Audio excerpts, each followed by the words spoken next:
पुणे अपघात प्रकरण सध्या देशभरात गाजत आहे. घटनेत अल्पवयीन आरोपीला केवळ निबंध लिहून सोडण्यात आल्यानं लोकांनी संताप व्यक्त केला आहे.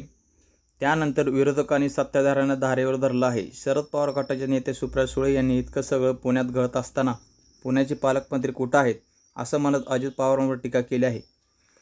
यावर उपमुख्यमंत्री अजित पवार यांनी उत्तर दिले आहे. पालकमंत्री म्हणून माझं लक्ष आहे, परंतु माझ्याविषयी गैरसमज पसरवला जात आहे असं उत्तर अजित पवार यांनी दिले.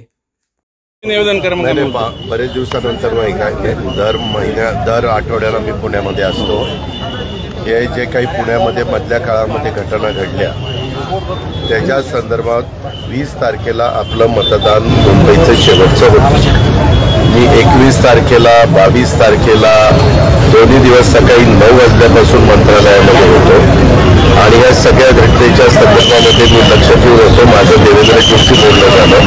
देवेंद्रजी म्हणले मी तातडीनं पुण्याला निघालेलो. मी त्याच्यामध्ये स्वतः जातीनं लक्ष घालला आणि त्यांनी लक्ष घालून त्यांनी स्वतः प्रेस घेतली. त्याच्यामध्ये सांगितलं कारण नसताना एक अशा प्रकारचा गैरसमज समाजामध्ये करून दिला जातो की ज्यात पालकमंत्र्यांचं लक्ष नाही, कुणी लक्ष घालतं नाही.